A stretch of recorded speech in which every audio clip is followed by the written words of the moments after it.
Ce soir, c'est plus que The Voice.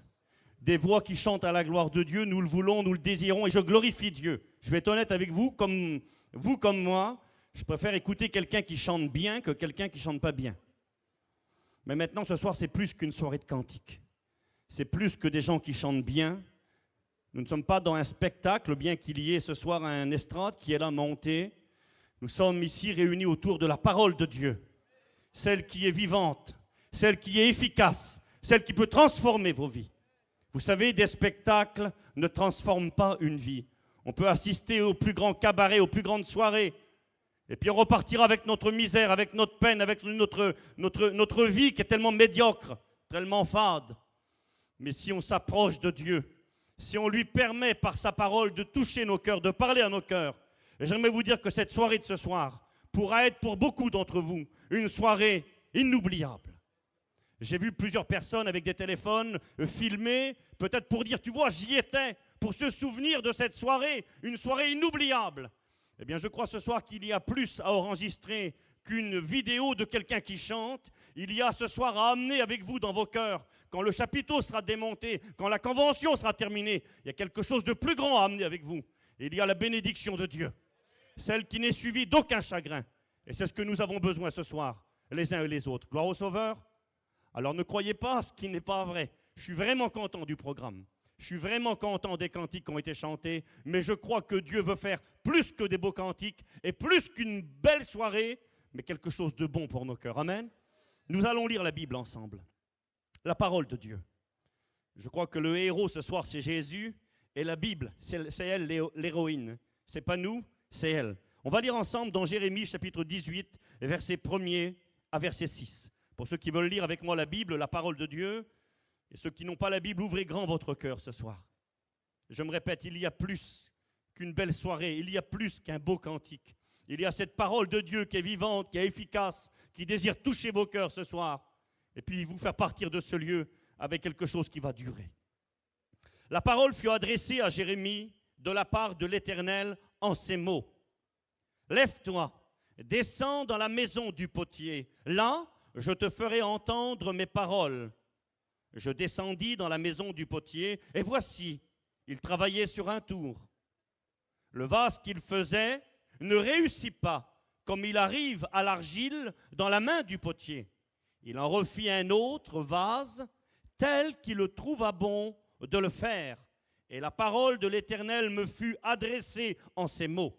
Et j'aimerais vous dire ce soir que cette parole de l'Éternel qui a été adressée à Jérémie il y a maintenant des centaines et des milliers d'années, elle est adressée à plusieurs personnes parmi nous ici ce soir. Et Dieu pose la question à Jérémie et il la pose à plusieurs d'entre nous. Et la parole de l'Éternel me fut adressée en ces mots. Ne puis-je pas agir envers vous comme ce potier, dit l'Éternel. Gloire au Sauveur. Je ne sais pas si c'est approprié, je le fais tout le temps. Et puis je ne vais pas changer, je crois que c'est bien, ce n'est pas pour dire, mais c'est vrai. Si ce soir, quelqu'un qui prêche serait suffisant pour transformer vos vies et apporter un peu de bonheur dans vos cœurs, ça serait merveilleux. Mais je suis conscient que vous avez besoin plus que de quelqu'un qui prêche, vous avez besoin d'une action de Dieu par le Saint-Esprit. Et nous avons besoin de le laisser faire. Alors j'aimerais que simplement vous puissiez courber vos fronts un instant. Ceux qui veulent partir, partent, libre à vous. Mais ceux qui veulent rester, ceux qui ont compris que c'était sérieux, que c'était plus qu'une belle soirée et qu'il y avait un mot de Dieu pour leur cœur et qui voudraient que Dieu leur parle, je vous invite pendant quelques secondes à baisser vos têtes avec moi et à dire Seigneur, qu'il y ait de la vie dans ce message, que cette parole soit vivante et efficace, qu'elle percute mon cœur et que je parte de ce lieu différent que comme je suis rentré. On va prier le Seigneur un instant. Je vais demander à un frère, Kappa, tu viens? On va prier le Seigneur pour vous et pour moi. Que Dieu nous bénisse et nous parle dans ces instants, s'il vous plaît.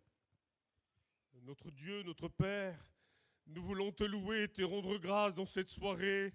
Merci parce que tu es l'auditeur silencieux, Seigneur, de cette soirée. Tu es là au milieu de nous pour nous faire du bien, Seigneur. Merci pour ta parole, parce que toute écriture est inspirée de Dieu, est utile pour corriger, pour instruire, pour enseigner.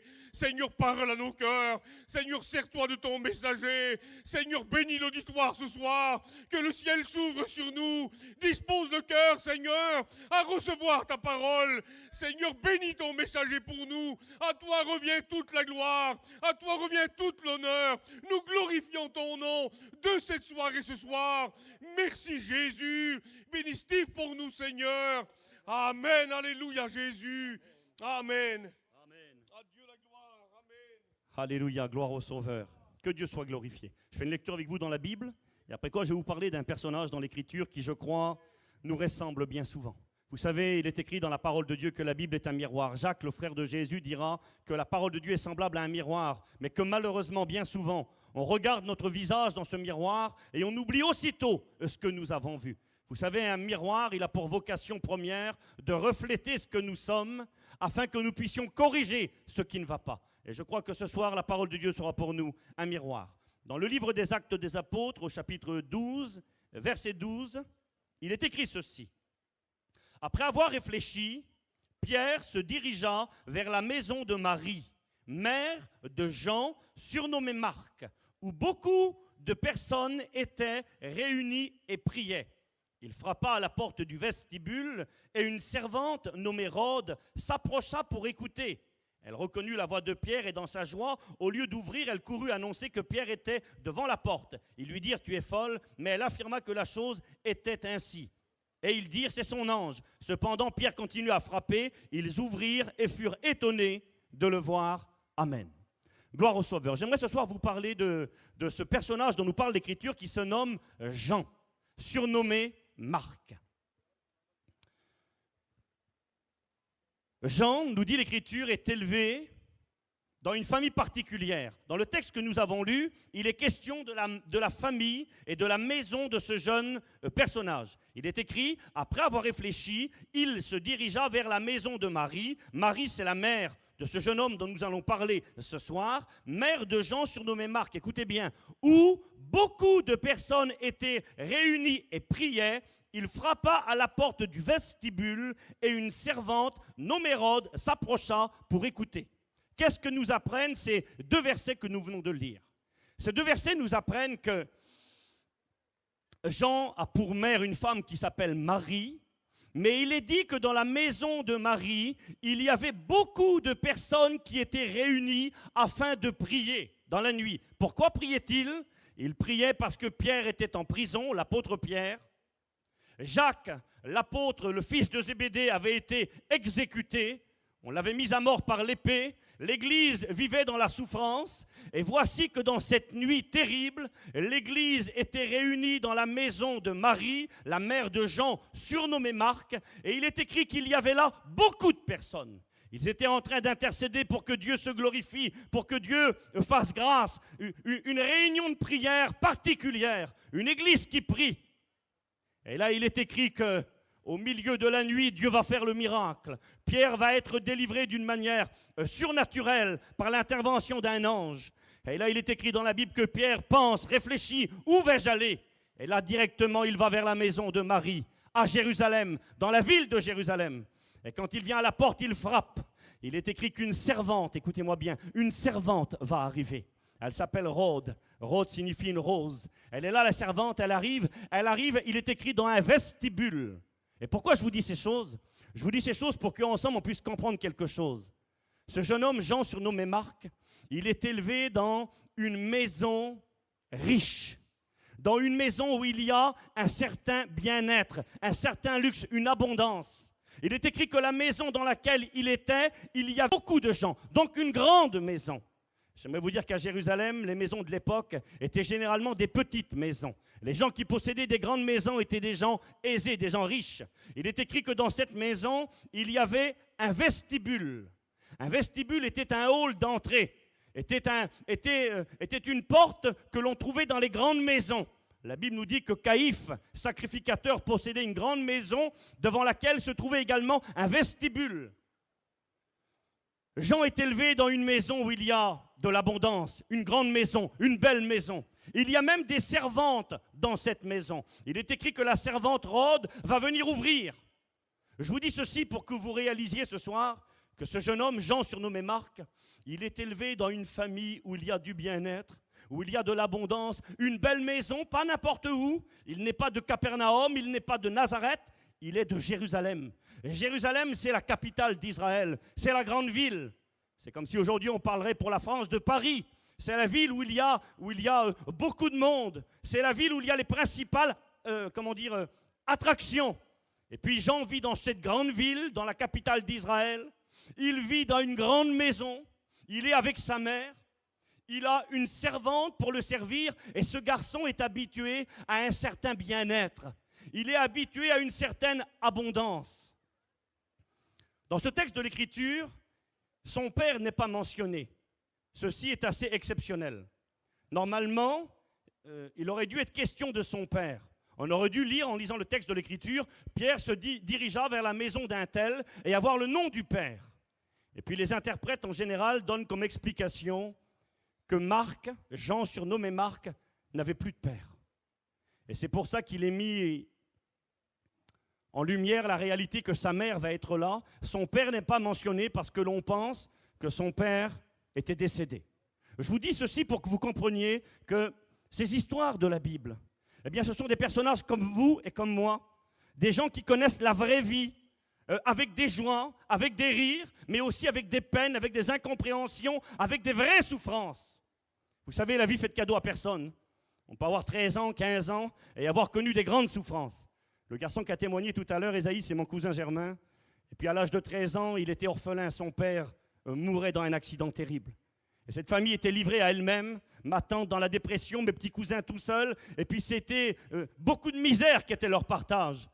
Et grâce à Dieu, une intervention divine, Dieu a posé la main sur ce foyer. Ma tante s'est attachée à Dieu. Dieu a relevé ma tante. Et puis Dieu a béni mes cousins. Aujourd'hui, sur les 4, il y a 3 serviteurs de Dieu et le 4e est chrétien. Dieu a fait grâce. Mais la vraie vie, Marc, c'est la vraie vie. Un gars qui connaît des souffrances. Et puis, je crois que sa mère, je vais tâcher de ne pas être trop long avec vous, mais je crois que sa mère, elle a voulu encore plus. Une maman veut le meilleur pour son petit garçon, mais je crois encore plus. On peut penser que le père n'était plus là. Encore plus, elle l'a choyé, elle l'a aimé, elle l'a protégé, elle l'a couvert, ce petit garçon. Et voici que la connaissance de Dieu va venir dans cette famille. Marie va se convertir. Dans la maison de Marie, cette grande maison, il y a des réunions de prière. Les plus grands serviteurs de l'époque viennent dans cette maison. L'apôtre Pierre, quand il reçoit la délivrance miraculeuse, se dirige directement vers là. Et il va rendre témoignage. La parole de Dieu nous parle de ce jeune homme un peu plus loin. Et elle va nous dire ceci. Je pourrais vous parler de lui encore plus, mais je n'ai pas envie d'aller trop loin. Un personnage qui est habitué à vivre dans le bien-être, qui est choyé, qui est entouré, qui est servi, qui est habitué à une vie sans difficulté. Et voici, dit l'Écriture, que ce jeune homme va rencontrer Jésus. Écoutez-moi bien. Il va devenir un chrétien. Selon les traditions anciennes,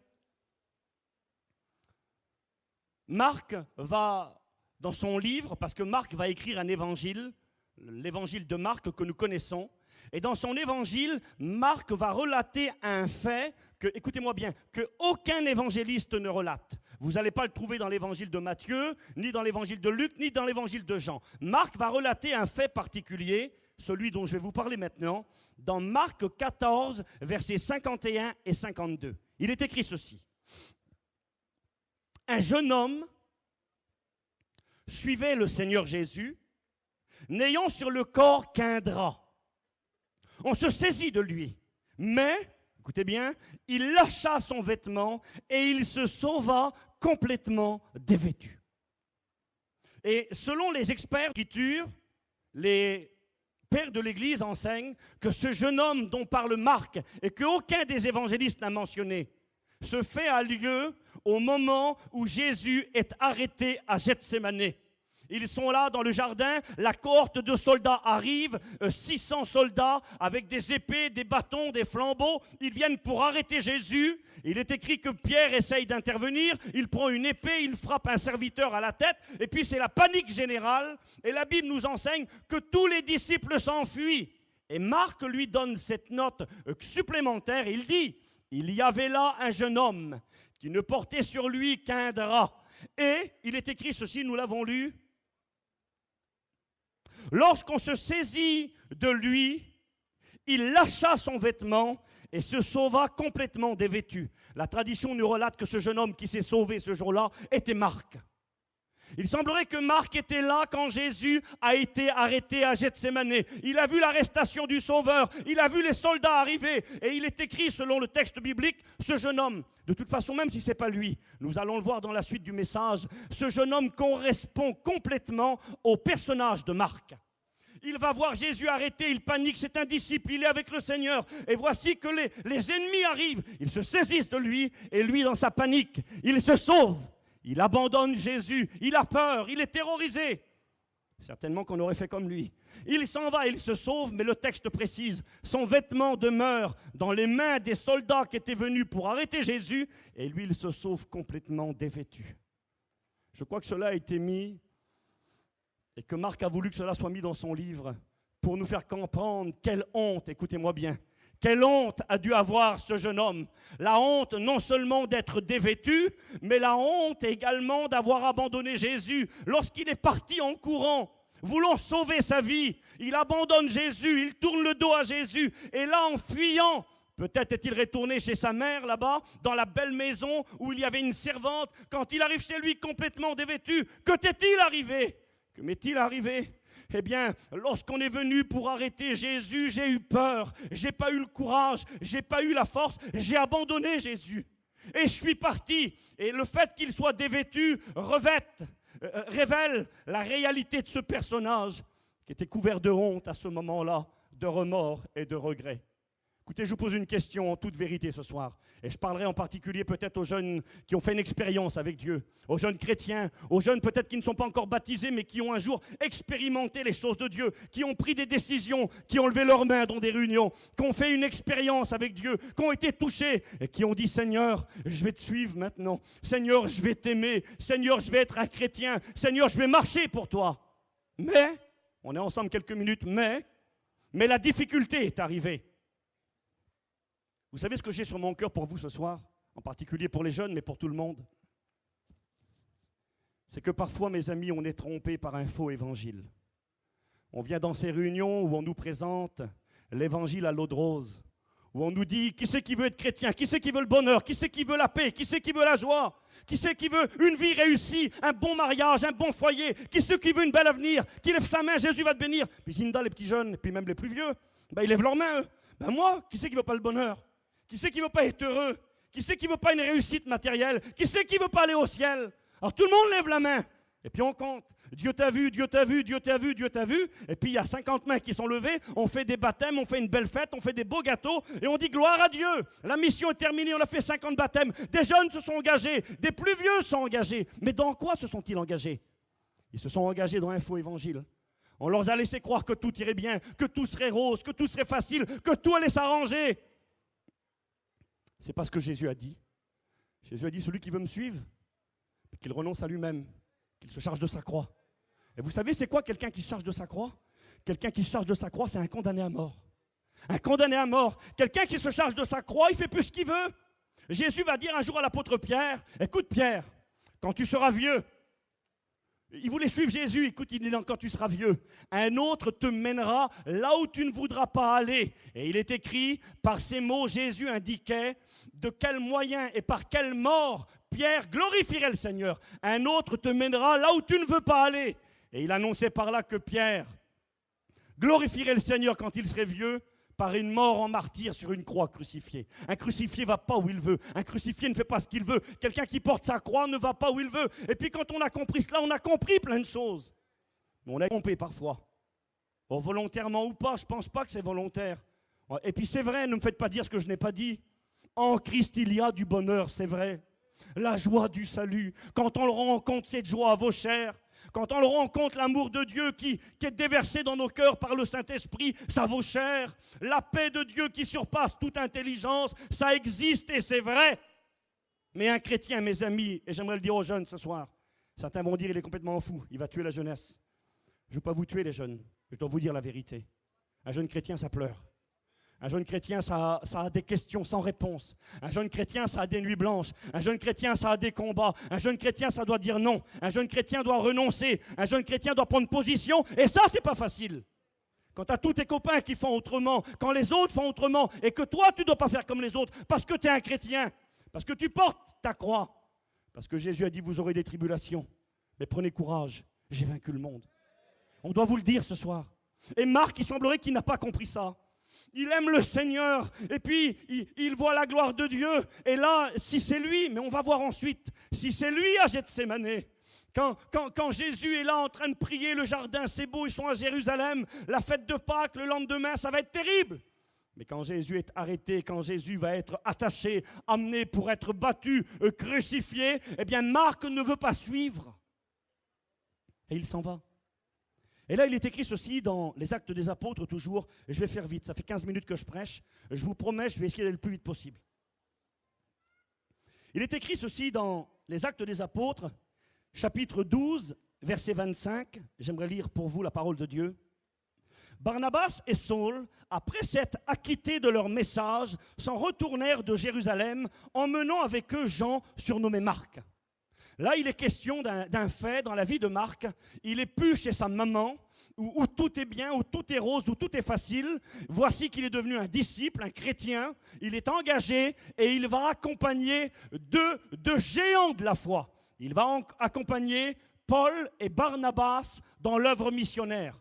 Barnabas, c'était le cousin de Marc.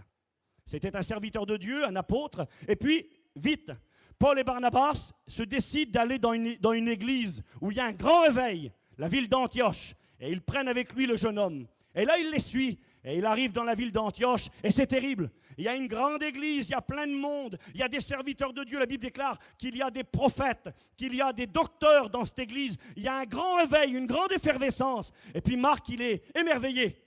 Il est à la convention, on pourrait dire. La grande église, il y a plein de monde, plein de chrétiens, des beaux cantiques. Et c'est terrible à Antioche.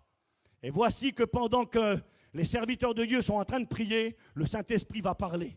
Et il va dire, mettez-moi à part Saul, l'apôtre Paul, et Barnabas pour la tâche à laquelle je les ai appelés. Et la Bible déclare que ces deux serviteurs de Dieu vont recevoir le ministère d'apôtres, vont devenir des missionnaires. Le Saint-Esprit a dit, mettez-moi à part Saul et Barnabas. Il n'a pas dit, mettez aussi Marc. Le Saint-Esprit n'a pas dit, prenez Marc avec vous. Mais voici, une fois que la réunion est terminée, Barnabas voit son petit cousin qui est là, Jean, surnommé Marc. Et puis dans son cœur, il se dit, je vais le prendre avec moi. Écoutez-moi, il prend son petit cousin avec lui, Jean, et puis il l'emmène dans l'œuvre missionnaire. Et ça commence, ils prennent le bateau, ils arrivent dans une île, et puis là les réunions se font, l'évangile est annoncé. Et puis Marc, il écoute des messages extraordinaires, il voit la gloire de Dieu. La Bible déclare qu'il y a là, dans l'endroit où il se trouve, un faux prophète qui sert le diable. Il s'appelle Élymas, c'est un magicien. Et puis, l'apôtre Paul va prendre autorité au nom du Seigneur. Il va dire, sois maudit, fils du diable. Il va prendre autorité. Et Élymas, le magicien, va devenir aveugle. Et puis Marc, il est émerveillé devant la gloire de Dieu. Écoutez-moi, mais il commence à réaliser. Il commence à réaliser que dans l'œuvre de Dieu, il n'y a pas que les belles réunions. Il n'y a pas que la gloire, il n'y a pas que les miracles, il n'y a pas que la puissance. Il commence à réaliser que dans l'œuvre de Dieu, il y a un prix à payer. Vous savez, les voyages de Paul et de Barnabas n'étaient pas des voyages de plaisance. Ils ne partaient pas sur les îles pour s'amuser, ils allaient prêcher l'évangile dans des lieux difficiles. L'apôtre Paul nous dira dans la deuxième épître aux Corinthiens, chapitre 11, il va nous relater, chapitre 11, oui, il va nous relater ce qu'il a expérimenté dans ses voyages. Et il va dire, fréquemment en danger sur les routes, en danger sur les mers, j'ai connu des jeunes multipliés, j'ai été battu, j'ai été frappé, j'ai été lapidé, j'ai été laissé pour mort. Les voyages missionnaires étaient des voyages difficiles. Les gens ne mangeaient pas à leur faim. Ils étaient roussés, méprisés. C'était difficile, écoutez-moi bien. C'était difficile et compliqué. Et puis Marc, quand il quitte Antioche et quand il arrive dans ces différentes villes, le combat est trop dur pour lui. Écoutez-moi, le prix à payer est trop fort. L'opposition est trop grande. Le combat spirituel est trop intense. Les conditions de vie sont trop difficiles. Et vous savez ce que va faire Marc ? Je lis pour vous la Bible. Il est écrit ceci, Actes des Apôtres, chapitre 13, verset 13. Il est écrit, Paul et ses compagnons, s'étant embarqués à Paphos, se rendirent à Perge en Pamphylie. Jean se sépara d'eux et retourna à Jérusalem. Pourquoi à Jérusalem? Écoutez-moi, quelques minutes. Il est retourné chez maman. Il est retourné chez sa mère. C'était trop dur pour lui. Trop compliqué les choses de Dieu, trop compliqué la vie spirituelle. Il voulait bien la gloire, il voulait bien les belles conventions, il voulait bien les grandes réunions, mais il ne voulait pas payer le prix. Il n'avait pas compris que c'était parfois difficile, que parfois on ne comprend pas tout, que parfois il y a un prix à payer, il y a un renoncement, il y a des décisions à prendre.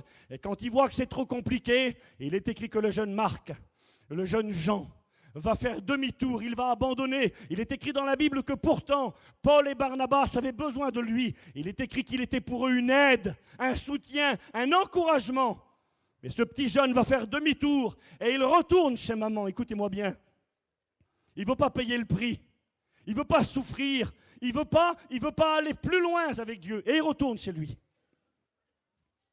Là, la Bible nous déclare que quelques temps plus tard, environ 3 ans plus tard, Paul et Barnabas sont de retour, ils ont fait un travail considérable, ils expliquent ce qu'ils ont vécu, on a prêché l'évangile, on a vu la gloire de Dieu, les malades ont été guéris, les morts sont ressuscités, et puis ils témoignent. Et puis Marc, il est là, il écoute ça, il se dit, c'est pas vrai, je suis passé à côté de ça, ça devait être terrible.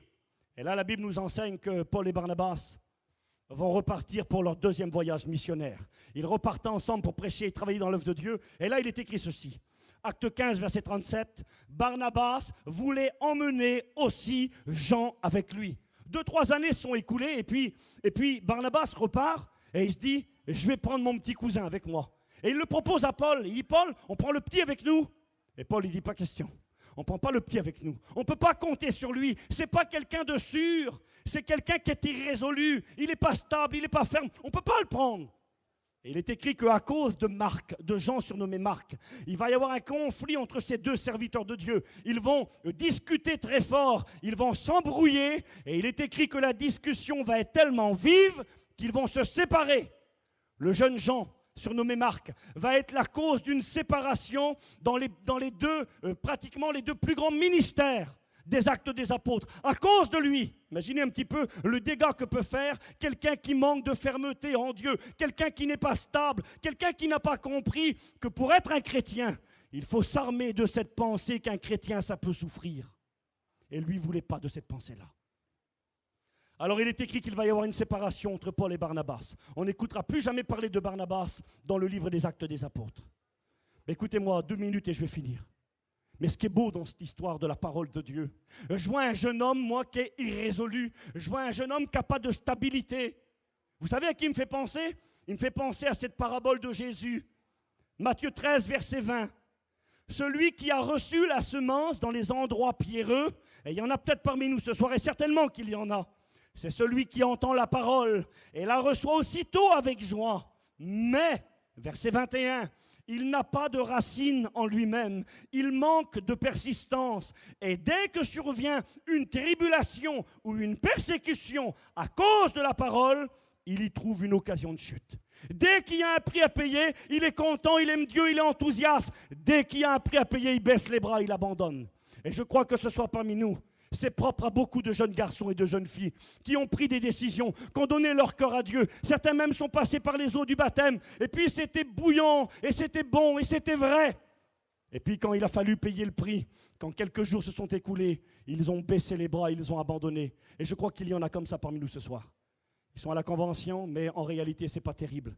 Derrière le spectacle, derrière le beau chapiteau, derrière les beaux sourires, il y a des jeunes garçons, des jeunes filles, il y a des chrétiens, peut-être des chrétiennes qui sont là ici ce soir, et parce qu'ils ont eu des combats, et parce que ça n'a pas été facile, et parce qu'il y a eu de l'opposition, ils ont baissé les bras, ils ont dégradé, et puis il y en a peut-être ce soir qui sont là, qui n'ont plus qu'un nom de chrétien. Il n'y a plus rien à l'intérieur, on ne vit plus rien, on s'est éloigné, on a pris du recul dans les choses de Dieu. Puis Marc, c'était un gars comme ça. Si c'est lui le jeune homme du jardin de Gethsémanée, eh bien son tempérament se révèle encore plus tard. Dès qu'il y a un prix à payer, il baisse les bras, il retourne chez lui. Mais ce qui est merveilleux dans cette histoire, et je vais terminer maintenant, c'est que dans les actes et dans la parole de Dieu un peu plus tard, l'apôtre Paul nous parlera de ce jeune homme, Jean surnommé Marc. Vous savez ce que ça veut dire, Jean? Jean, ça signifie en français « Dieu fait grâce ». Et j'aimerais vous dire, mes frères et sœurs, mes amis qui êtes là ce soir, Dieu désire vous faire grâce. Tout à l'heure, la Tuf, elle a chanté « La grâce, elle est tout près de toi », c'est vrai. Un cadeau immérité. Mais ce qui est beau dans le nom de ce jeune homme, des Jean, il y en a plein dans la Bible, il y en a plusieurs. Il s'appelle Jean, il est surnommé Marc. Vous savez ce que veut dire Marc? Marc, ça veut dire celui qui luit, celui qui brille, celui qui éclaire, celui qui apporte la lumière.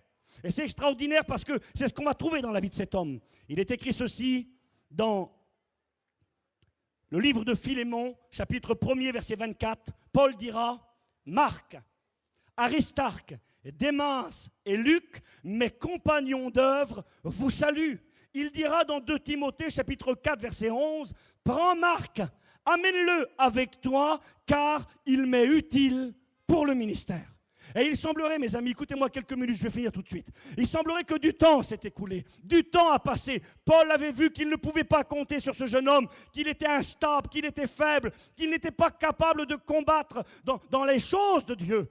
Mais le temps passant, Barnabas s'en est occupé. Vous savez, Barnabas, ça signifie le fils de la consolation. C'est l'un des noms du Saint-Esprit. Barnabas est un type du Saint-Esprit qui va s'occuper de ce jeune homme qui est faible, ce jeune homme qui manque de stabilité, ce jeune homme qui n'est pas prêt à rester debout, mais qui baisse souvent les bras. Eh bien, Barnabas va s'occuper de lui. On n'écoute plus parler pendant un temps, mais quand Paul nous parle de ce jeune homme qu'il n'avait pas voulu avec lui, qu'avait été la cause d'une séparation, d'une dispute, d'une division dans l'œuvre de Dieu, quelques années ont passé, et Paul, il est obligé de dire, prends Marc avec toi, amène-le avec toi, pourquoi? Car il m'est utile pour le ministère. Il va dire Marc, Luc, Démas, Aristarque, mes compagnons d'œuvre. Vous voulez que je vous dise quelque chose? Eh bien, quelque chose s'est passé. Un miracle est intervenu. Le vase qui avait échoué la première fois, le divin potier a pu prendre ce vase entre ses mains, il l'a façonné à nouveau et le vase qui avait échoué est devenu un vase utile, est devenu un vase d'honneur. Et c'est ce que j'ai reçu sur mon cœur pour plusieurs d'entre vous ce soir. Pour ceux peut-être qui ont échoué, pour ceux peut-être qui n'ont pas été à la hauteur et qui se disent « j'y arriverai jamais ». J'aimerais vous dire ceci, je finis par un témoignage et un verset de l'Écriture. J'aime pas parler de moi quand je prêche et j'évite de le faire au maximum. Parce que je crois que quand on prêche l'évangile, on n'est pas appelé à raconter sa vie, on est appelé à annoncer la parole de Dieu. Mais je vous donne juste cette expérience dans ma vie. J'ai rencontré Jésus en prison, certains le savent, c'est pas très glorieux et bien loin. J'aurais bien voulu avoir un autre passé que le mien, mais ce qui est terrible, c'est que le passé, on ne peut pas le changer. Mais je bénis Dieu parce que l'avenir, on peut la changer avec Jésus. Mon passé n'était pas glorieux. Et puis quand j'ai rencontré Jésus en prison, il y a un homme qui m'a dit ces mots. Il m'a dit, tu sais Steve, c'est des manières que tu fais. Il m'a dit, en prison, tout le monde est chrétien. Et puis dès qu'on sort de prison, on recommence et on est toujours pareil. J'étais tout jeune, je venais de rencontrer Dieu, j'avais 19 ans, et puis mon cœur brûlait. Et cet homme-là était en train de me dire, jamais ça marchera. Tu n'y arriveras pas, c'est des manières. Dès que tu vas ressortir, tu vas tout recommencer comme avant. Vous voulez que je vous dise quelque chose? Cet homme, quelque part, il avait peut-être raison. À vue humaine, il avait raison. À vue humaine, si j'avais été tout seul, il avait raison. Et puis là, j'ai eu une permission, je me suis baptisé. Et avant que je me baptise, mon oncle, qui est devenu mon ancien par la suite, m'a fait témoigner. Et quand j'ai témoigné, ça fait de cela maintenant bien des années, j'étais en permission, mon cœur brûlait, et j'ai cité ce verset de la Bible. Et je vous le cite ce soir. 1 Pierre, chapitre 5, verset 10.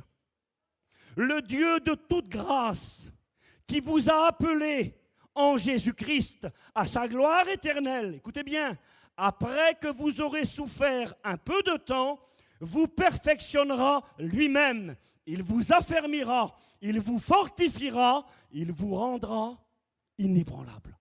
Le Seigneur lui-même va vous affermir, va vous fortifier, va vous rendre inébranlable. Et j'avais dit ce témoignage. J'avais dit, c'est vrai, je vais bientôt sortir. Je ne sais pas ce qui va m'arriver, mais je sais une chose, c'est que le Seigneur aura le pouvoir, lui, pas moi, lui, de m'affermir, de me fortifier, de me rendre inébranlable. Et ça fait de cela une vingtaine d'années, et je suis toujours là. Parce que lui m'a affermi, parce que lui m'a fortifié, parce que lui m'a rendu inébranlable. Et j'aimerais vous dire que s'il l'a fait pour moi, il est capable de le faire pour vous. Il y a peut-être des vases qui ont échoué ce soir. Peut-être que tu as essayé 1 fois, 2 fois, 3 fois. Il y a eu des épreuves, il y a eu des combats. Tu as baissé les bras, tu as abandonné. Ce soir, tu es là, mais il n'y a plus grand-chose dans ta vie. Le Seigneur voudrait te dire qu'il voudrait encore te prendre entre ses mains. Je vous donne un témoignage et on prie le Seigneur. J'ai écouté ce témoignage il y a quelques années et ça a touché ma vie. C'était un prédicateur qui rendait ce témoignage. Écoutez-moi une seconde. Il explique qu'il connaissait les choses de Dieu, comme beaucoup d'entre vous ce soir. Il connaissait les choses de Dieu. Il avait connu les réunions, il avait écouté parler de Jésus crucifié, il avait écouté parler de l'amour de Dieu, mais, le péché étant tellement grand, le monde ayant une attraction tellement puissante, ce jeune homme à l'époque n'a pas eu la force de marcher pour Dieu. Vous êtes avec moi et je finis tout de suite. Et ce jeune homme a commencé à boire. Écoutez-moi, il connaissait les choses de Dieu, il était en connaissance de cause, il avait été percuté par la parole de Dieu, mais il n'avait pas eu la force, il avait échoué, le vase avait échoué. Il s'était mis à boire, à boire, à boire. Il était devenu alcoolique, cet homme, alcoolique. Il s'est marié, un foyer d'échecs. Et là, cet homme expliquait son témoignage, combien il était arrivé bas, très bas. Il explique tellement qu'il buvait. Il a vendu son véhicule, son camion, pour acheter de l'alcool. Le voilà à pied, plus de camion, un bout de camping, c'est tout. Il avait des petits-enfants, il dit le frère, il avait des petits-enfants, c'est ce qu'il a fait? Il a vendu le lit de ses petits pour acheter de la boisson. Vraiment tombé bas. Le vase a échoué terriblement. Et puis il explique, j'étais au comble de la misère. Et puis, des raclés, des copains à lui, l'ont appelé et lui ont dit, tu viens, on va se faire un bon repas, on va faire un méchoui, on va faire un agneau, il y aura plein d'alcool. Et lui, le foyer, il ne le voyait plus, il ne voyait pas ses petits, il ne voyait plus la misère. C'était fini pour lui, le vase avait échoué. Et puis cet homme, il est parti avec ses copains. Ils ont toujours un agneau, ils l'ont mis dans une cave d'un bistrot. Ils ont accroché l'agneau comme ça par les jambes, et puis... Il disait dans son témoignage, le frère, ils ont égorgé l'agneau. Ils ont coupé la gorge de l'agneau. Et à ce moment-là, quand ils ont coupé la gorge de l'agneau, dit le témoignage, l'agneau a levé la tête comme ça, ensanglanté, les yeux grands ouverts, et a regardé cet homme. Et cet homme, quand il a regardé ce mouton qu'il venait de tuer, c'était rien. L'alcool était là, il allait faire la fête, il allait s'amuser. Sa vie était un échec total. Et il explique, quand l'agneau m'a regardé et que le sang coulait sur sa gorge, il dit, des versets de la Bible sont venus dans mon esprit. Dieu est venu lui parler. Et vous savez ce que Dieu lui a dit? Il lui a dit, il a été comme un agneau qu'on mène à la boucherie. Il n'a pas ouvert la bouche, il n'a pas dit un mot. Et il voyait l'agneau ensanglanté, il voyait ce regard qu'il regardait. Et lui, il pensait à Jésus crucifié. Il pensait à l'amour de Dieu. Vous savez ce qu'il a fait? Il s'est mis à pleurer. Il a quitté les copains, il a quitté l'alcool, il est parti chez lui. Et il a dit, Seigneur, fais quelque chose pour moi. J'ai tout gâché, je te connaissais, j'avais écouté parler de toi. Et il voyait cet agneau ensanglanté. Il se rappelait l'amour de Dieu pour lui. Il se rappelait le sacrifice de Jésus. Et il est parti chez lui, il pleurait. Et il explique que sur la place où il était, un prédicateur est arrivé avec son auto. Il s'est placé, le prédicateur. Il lui a parlé. Il lui a dit, viens, tu vas venir avec moi à la réunion. Pas moi. J'ai tout gâché, j'ai échoué, je suis un alcoolique. J'ai vendu le lit de mes enfants, j'ai plus rien. Viens avec moi. Parce que Dieu, c'est le Dieu de la 2e chance. C'est le Dieu de la 3e chance. C'est le Dieu de la 4e chance. Et j'aimerais vous dire ce soir, ce verset de l'Écriture, Michée chapitre 7, il est écrit ces mots, je crois que c'est le verset 9. Mon ennemi, ne te réjouis pas à mon sujet, car si je suis tombé, je me relèverai et le Seigneur sera ma lumière. J'aimerais vous dire ce soir qu'il y a de l'espérance. Cet homme qui avait échoué, cet homme qui était tombé, et bas tombé. Aujourd'hui, c'est un serviteur de Dieu. Il est serviteur de Dieu au Havre. J'ai vu des jeunes qui parlaient, qui le connaissent certainement. Il s'appelle Johnny. C'est un serviteur de Dieu. J'aimerais vous dire qu'il y a de l'espérance, qu'il y a de l'avenir. Dieu veut nous aider. On va baisser nos têtes. Dieu veut nous donner la force qu'on n'a pas. Et si certains parmi nous, et je suis sûr qu'il y en a, des jeunes ou des moins jeunes, t'as échoué. Le combat a été trop intense. Tu n'as pas été capable de payer le prix. Tu as baissé la garde, tu as abandonné. Il ne te reste plus grand-chose de ta vie de Dieu, voire peut-être même plus rien du tout. Ben, le Seigneur te dit ce soir, laisse-moi faire. Ne puis-je pas agir de la même façon envers vous, maison d'Israël, dit l'Éternel, prendre cette argile dans ses mains, la façonner à nouveau et en faire un vase d'honneur pour sa gloire. Le Seigneur va te fortifier ce soir. Le Seigneur va te donner les moyens, va te donner la force. Si tu le veux, on va prier le Seigneur ensemble. Seigneur, nous voulons te dire merci. On baisse nos têtes, s'il vous plaît.